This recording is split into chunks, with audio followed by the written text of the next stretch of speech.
Minha ex-mulher, que me traiu, me deixou falido depois do divórcio. Mas, quando ganhei na loteria um ano depois, ela me processou por metade. Então, eu preparei uma armadilha que ela nunca viu chegando. Foi exatamente assim que minha ex-mulher Jéssica acabou. Jéssica e eu éramos casados há 6 anos. No papel, a vida era decente. Eu tinha um emprego estável como consultor de TI e ela era designer gráfica freelancer. Não nadávamos em dinheiro, mas também não precisávamos nos preocupar com contas. Para todo mundo, provavelmente parecíamos um casal bem sólido, mas posso garantir que eu não ia ser um daqueles caras que descobre anos depois que foi passado para trás. Comecei a notar pequenas coisas. A rotina da Jéssica ficou estranha. Ela de repente tinha reuniões com clientes à noite ou demorava horas para fazer algumas tarefas. Começou a se arrumar muito mais,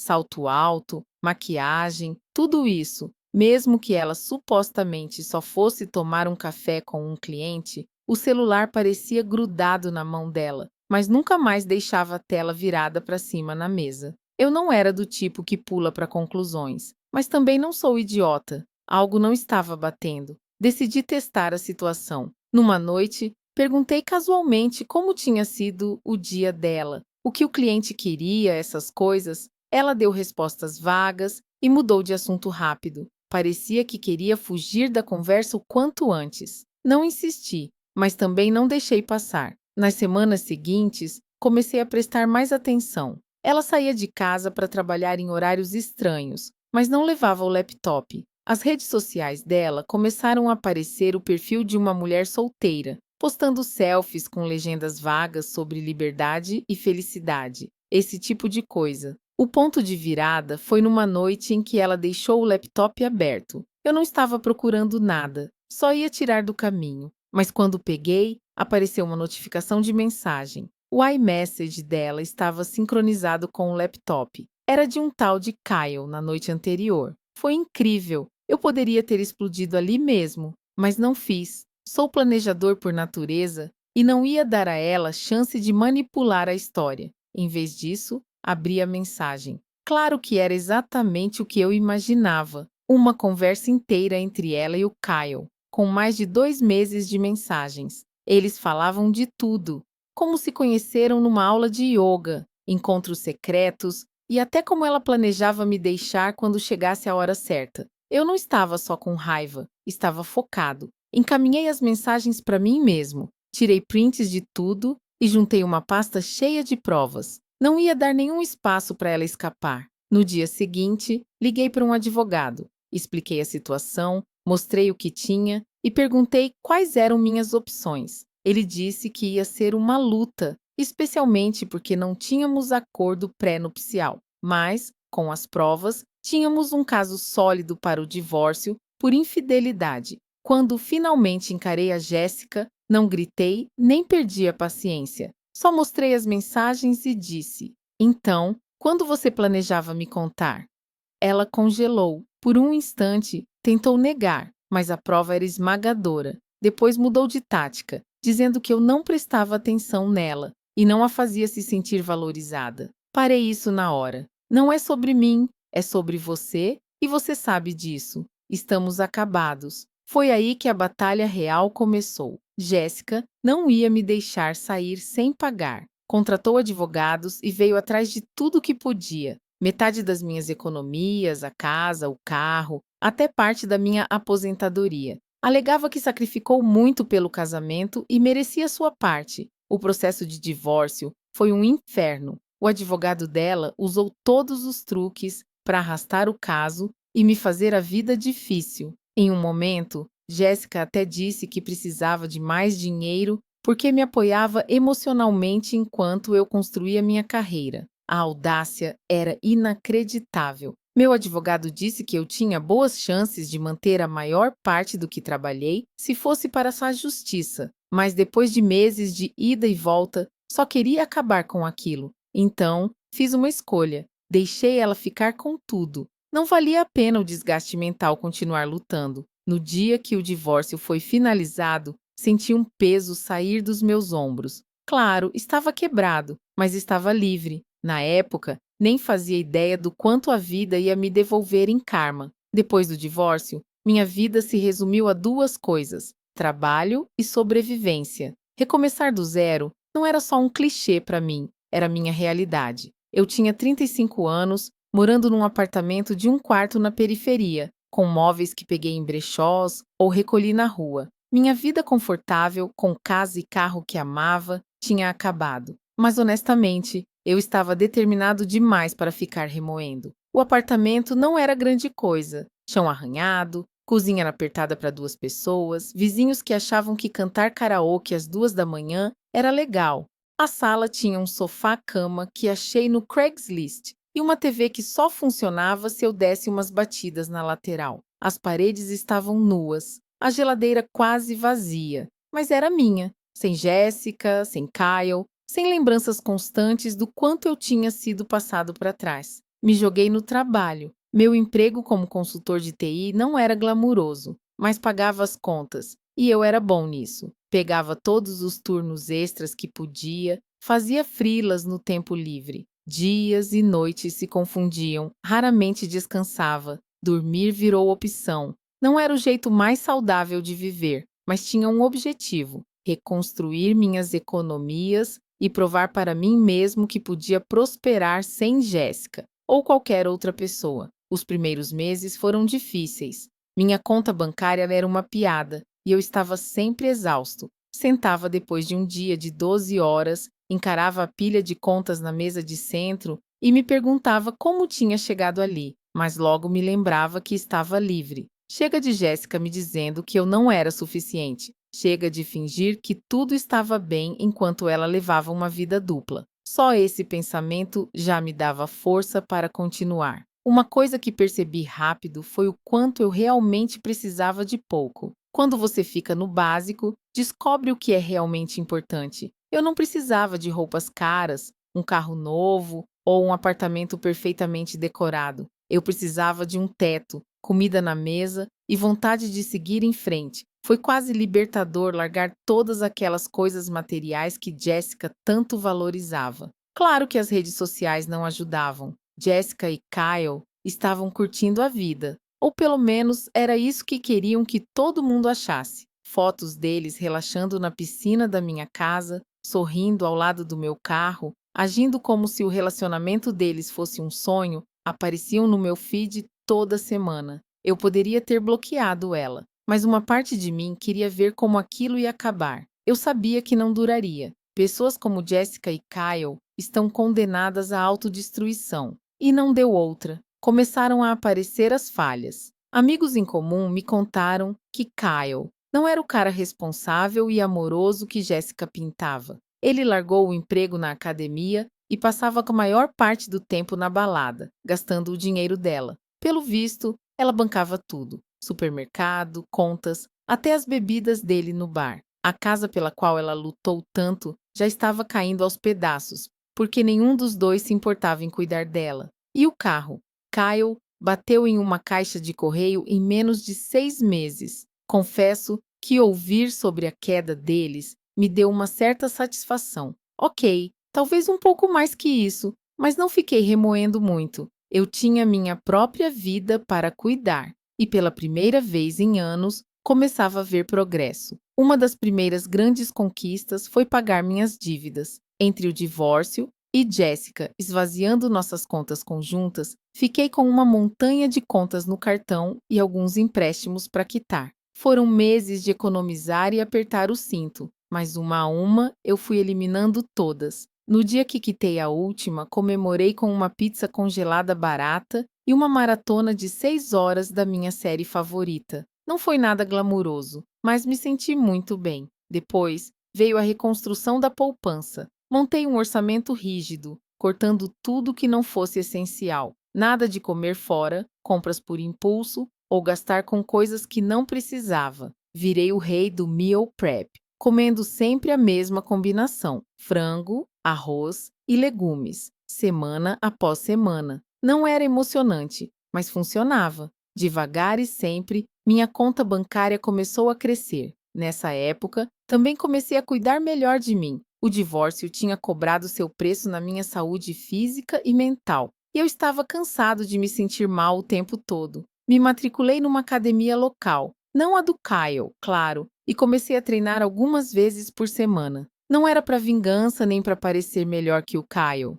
Ok, talvez um pouco. Era para me sentir mais forte e confiante. O trabalho foi outra área em que vi um crescimento enorme. Todos aqueles turnos extras e freelas valeram a pena, não só financeiramente, mas profissionalmente. Construí uma reputação sólida na minha área e, depois de cerca de um ano, consegui uma promoção. O aumento não mudou minha vida, mas foi um passo na direção certa. Mais importante, foi a prova de que eu podia me sustentar sozinho. Com a estabilidade crescendo, me permiti alguns pequenos luxos. Troquei meu futon por um sofá de verdade, comprei uma cafeteira decente e até me dei uma viagem de fim de semana para fora da cidade. Nada exagerado, só o suficiente para me lembrar que a vida não é só trabalho e sobrevivência. Eu também podia aproveitar. No final do primeiro ano, eu estava em um lugar completamente diferente, financeiramente, emocionalmente e mentalmente. Eu não estava só sobrevivendo,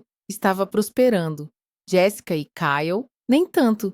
Pelo que ouvi, Kyle tinha esvaziado a poupança dela, estourado os cartões e a deixado na mão. Ela perdeu a casa, o carro e praticamente tudo que tinha tirado de mim. A karma é rápida às vezes, mas, honestamente, eu já não me importava mais com eles. Meu foco era em mim e na vida que estava reconstruindo. Eu não era rico, nem vivia um sonho, mas estava feliz, e isso era mais que suficiente. Aprendi que não precisava da Jéssica, de uma casa luxuosa ou de um carro chamativo para me sentir realizado. Só precisava da minha própria força e determinação. E o melhor, fiz tudo isso sem o drama ou a toxicidade dela me puxando para baixo. Pela primeira vez em anos, senti que tinha o controle da minha vida, e essa sensação valeu toda a luta que enfrentei para chegar lá. Numa sexta-feira, depois do trabalho, enquanto fazia umas compras, parei num posto para abastecer o carro.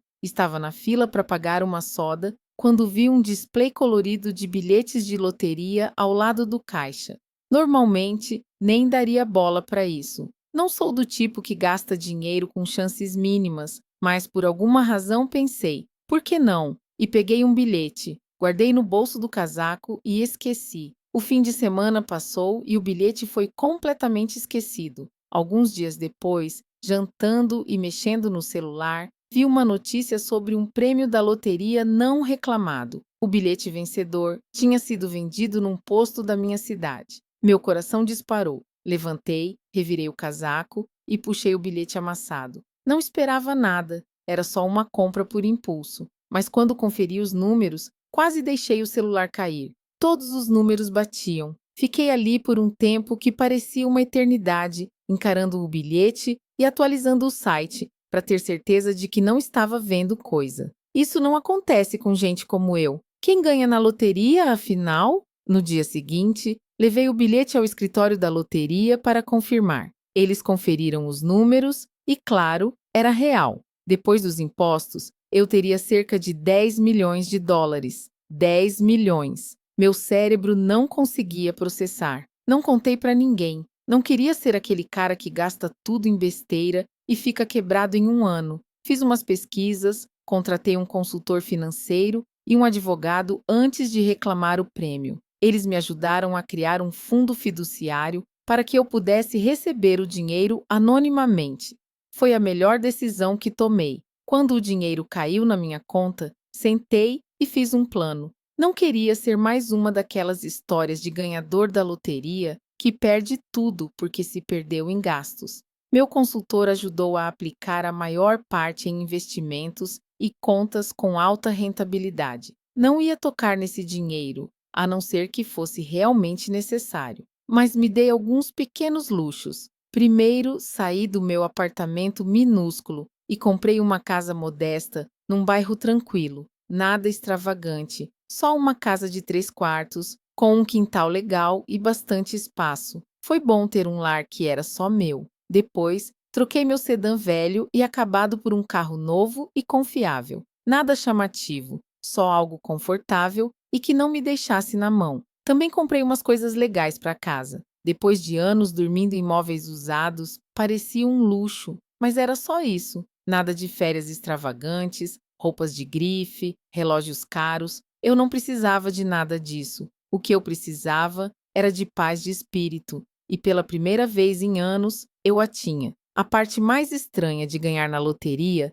não era o dinheiro em si, era a liberdade que vinha junto. Eu não precisava me preocupar com contas ou fazer hora extra só para sobreviver. Eu podia respirar. Esse tipo de segurança era algo que eu não sentia há muito tempo, e isso mudou completamente minha perspectiva. Também decidi ajudar de pequenas formas. Doei para algumas instituições de caridade locais e ajudei alguns amigos que estavam passando por dificuldades. Nada que fosse tirar muito da minha poupança, mas o suficiente para fazer a diferença na vida deles. Era bom compartilhar minha sorte sem fazer alarde. Na maior parte do tempo, mantive minha vitória em segredo. Contei só para meu melhor amigo, Mark, porque confiava totalmente nele. Mas nem para minha família extensa eu disse. As pessoas ficam estranhas quando descobrem que você tem dinheiro, e eu não queria convidar esse tipo de caos para minha vida. A vida depois da vitória foi calma e simples, do jeito que eu gostava.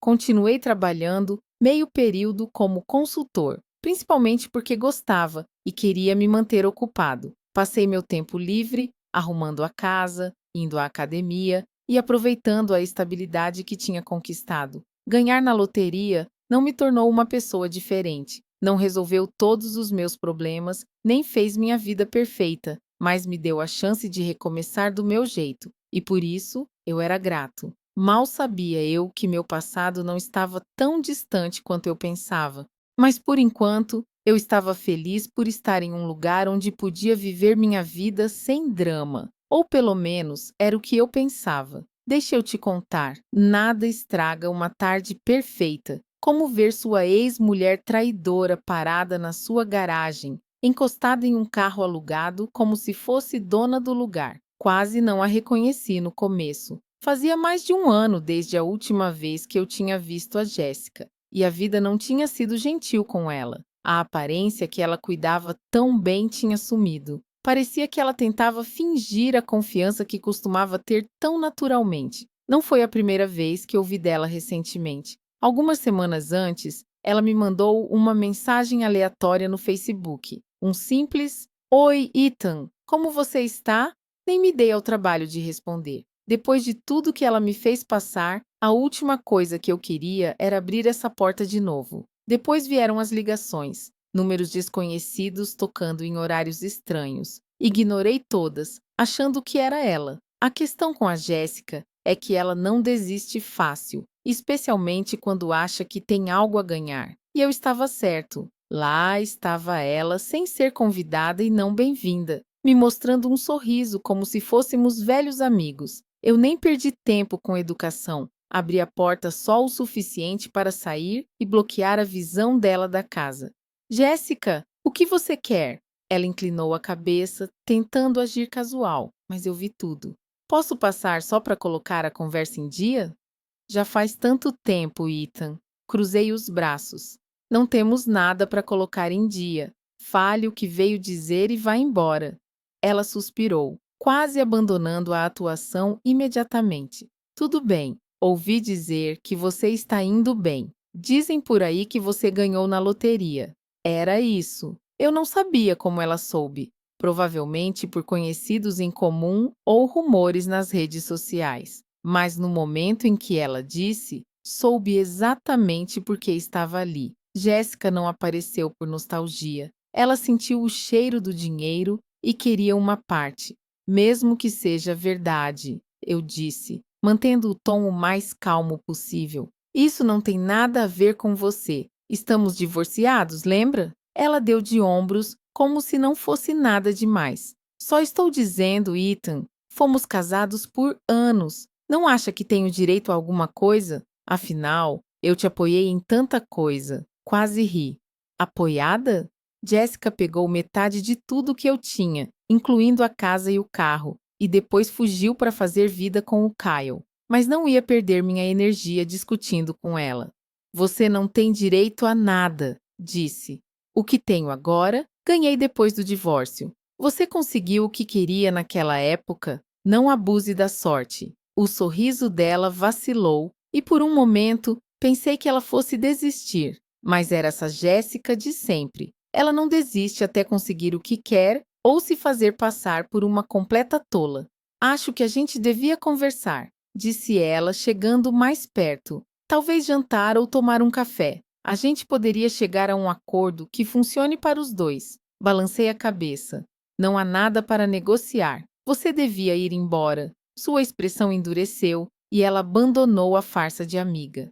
Eu não vou embora, Ethan. Não até resolvermos isso. Foi aí que percebi que ela não estava só sondando, estava planejando algo. Jéssica não mostrava suas cartas a menos que achasse que tinha uma mão vencedora. Eu não sabia qual era o plano dela ainda, mas não ia deixar ela voltar para minha vida. Vai embora agora ou chamo a polícia, disse firme. Ela zombou. Tudo bem, mas isso não acabou. Entrou no carro alugado e foi embora. Mas eu sabia que ela voltaria. Jéssica não sabe a hora de desistir, especialmente quando acha que tem algo a ganhar. E claro, nos dias seguintes, ela me bombardeou com mensagens e e-mails. Tentou todas as táticas possíveis: culpa, nostalgia, elogios. Uma mensagem dizia até: eu estava ao seu lado quando você não era nada.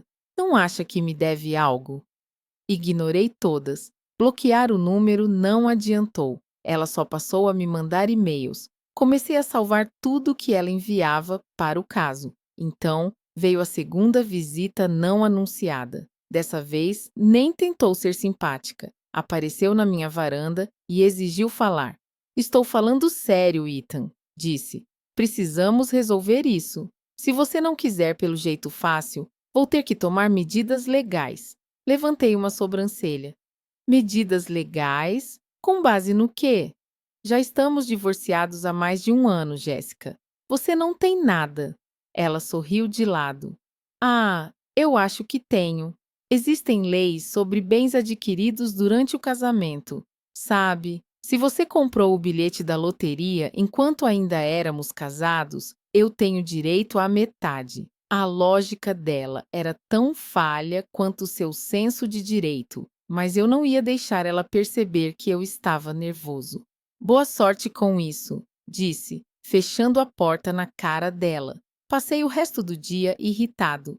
Jéssica não se importava com a verdade ou com a lei. Ela só se importava com o que podia conseguir.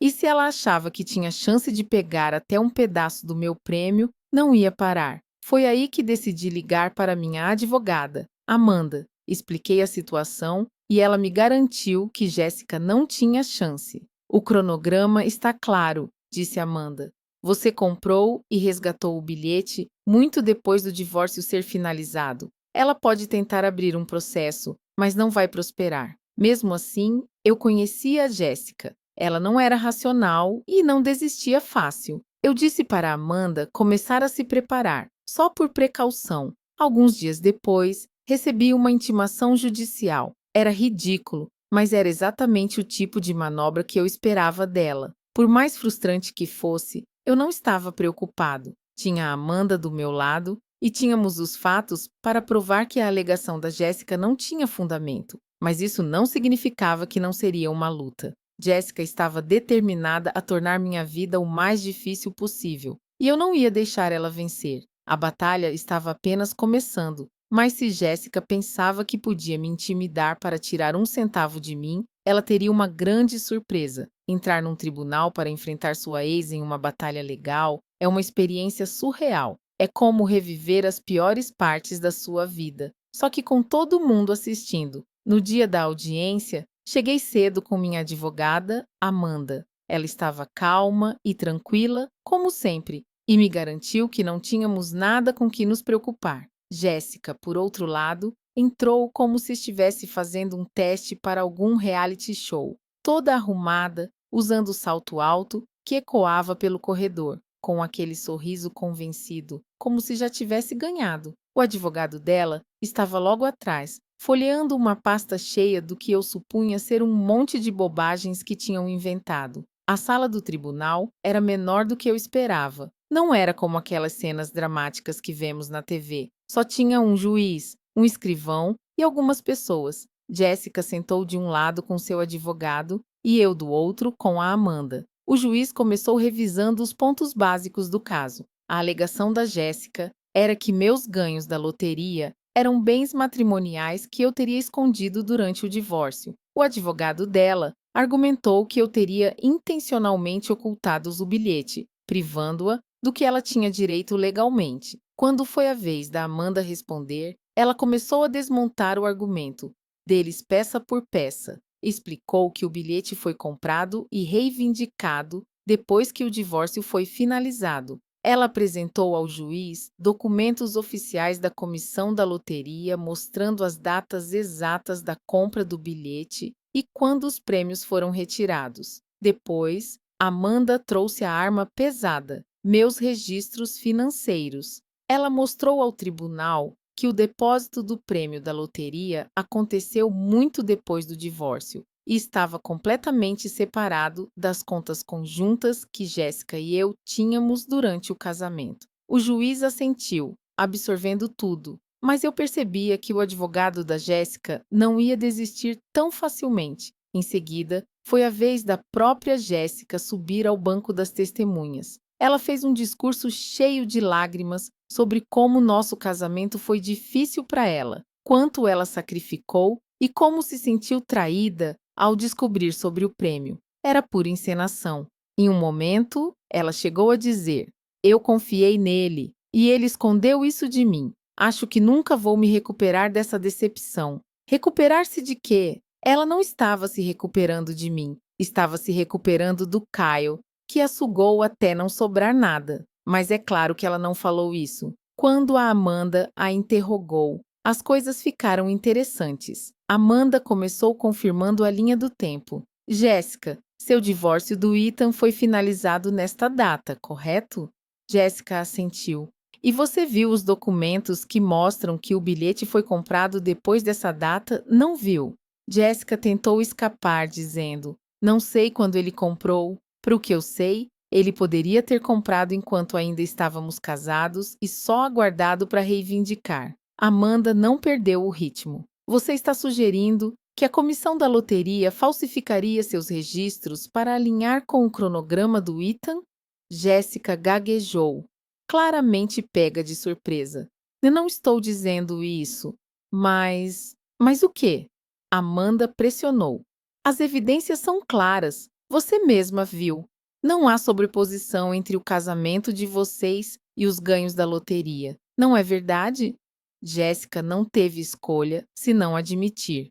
Sim, murmurou, quase em sussurro. Amanda não parou por aí. Ela destacou como Jéssica já havia recebido um acordo significativo no divórcio, incluindo a casa, o carro e uma parte das minhas economias. Você já se beneficiou financeiramente com o divórcio, não é? Jéssica tentou se fazer de vítima novamente, dizendo que teve que usar aquele dinheiro para sobreviver depois do divórcio. Amanda não se deixou enganar. Então você está pedindo a este tribunal que lhe conceda dinheiro adicional, mesmo sem direito legal, simplesmente porque gastou o seu acordo? O tribunal ficou em silêncio. Até o advogado da Jéssica parecia estar se arrependendo de ter aceitado o caso dela. Quando chegou a minha vez de falar, fui breve e direto ao ponto. Contei ao juiz sobre o momento da compra do bilhete e como segui todos os procedimentos para reivindicar o prêmio. Expliquei como tentei seguir com minha vida após o divórcio e como Jéssica apareceu do nada, exigindo dinheiro que não tinha direito. O juiz ouviu atentamente e então perguntou se os dois lados tinham argumentos finais. O advogado da Jéssica fez um discurso meio sem força sobre contribuições matrimoniais e obrigações morais, mas estava claro que ele não tinha muito com que trabalhar. Quando o juiz finalmente deu sua decisão, senti um peso sair dos meus ombros. Ele rejeitou o caso de Jéssica como sem fundamento e a advertiu contra entrar com processos infundados no futuro. Foi além, repreendendo o advogado dela por apresentar um caso tão fraco. Jéssica parecia furiosa. O rosto dela ficou vermelho e ela cerrava tanto os dentes que pensei que ia quebrar um dente. Quase esperava que ela começasse a gritar ali mesmo no tribunal, mas ela se controlou por pouco. Toda essa situação foi estressante e desnecessária, mas no fim, a justiça foi feita. Jéssica tentou tirar algo que não era dela e foi impedida da forma mais pública possível. Você pensaria que, depois de perder no tribunal, Jéssica teria entendido a mensagem, mas não. Jéssica, sendo Jéssica, decidiu que não ia desistir sem lutar. Assim que o veredito foi anunciado e saímos do tribunal, lá estava ela, me esperando no estacionamento. Você vai se arrepender disso, Ethan, ela gritou, o rosto vermelho de raiva. Você acha que isso acabou? Eu vou acabar com você. Eu não respondi nenhuma palavra, só olhei para ela, dei de ombros e fui até meu carro. Entrar em discussão com ela não faria nada além de alimentar o ataque de nervos dela. Além disso, eu tinha planos maiores. O problema com a Jéssica é que ela é previsível. Ela se alimenta do caos e acha que é mais esperta que todo mundo. Mas a verdade é que ela não é nem de longe tão inteligente quanto pensa. Eu sabia que ela não ia deixar isso para lá e decidi que era hora de lhe dar uma lição que ela jamais esqueceria. Na semana seguinte, comecei a plantar informações através de alguns conhecidos em comum. Deixei escapar casualmente que estava interessado em um investimento imobiliário de alto perfil, um projeto de condomínio de luxo que seria a próxima sensação da cidade. Claro que esse projeto não existia, era uma completa fabricação, algo que eu e a Amanda criamos especialmente para atrair a Jéssica.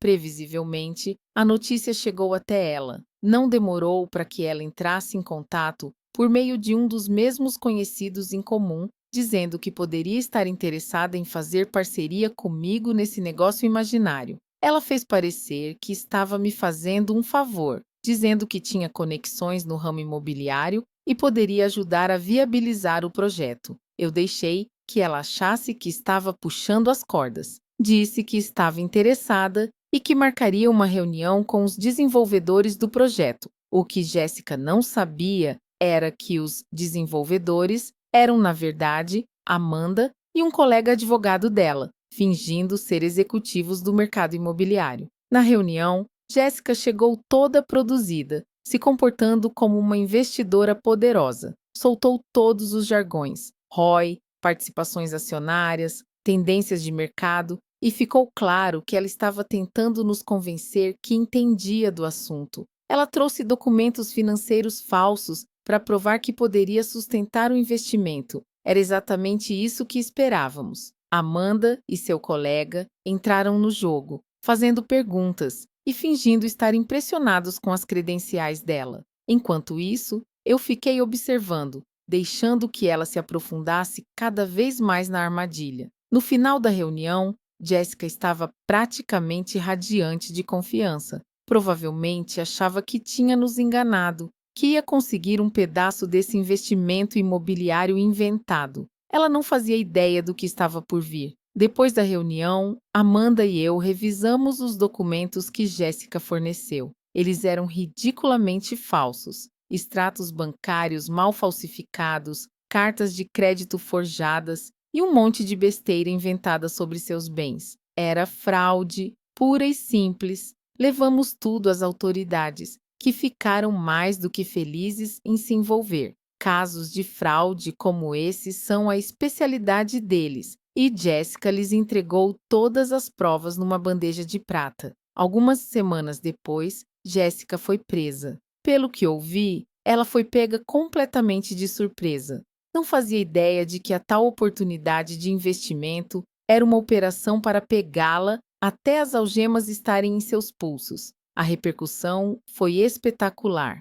Jéssica foi acusada de fraude, falsificação e uma série de outros crimes relacionados. Seus documentos falsos e a tentativa de manipular para entrar no negócio tornaram o caso dela a prova de falhas. O advogado dela tentou argumentar que ela havia sido enganada ou ludibriada, mas as provas eram esmagadoras. O tribunal não teve misericórdia. Ela foi multada, recebeu liberdade condicional e trabalho comunitário obrigatório. e sua reputação foi completamente destruída. A notícia se espalhou rápido e logo todo mundo no círculo social dela sabia o que havia acontecido. Ela passou de uma investidora esperta para motivo de piada em todas as rodas. Não vou mentir, foi satisfatório vê-la desmoronar. Depois de anos manipulando, mentindo e tramando, finalmente ela foi pega e teve que pagar pelas consequências.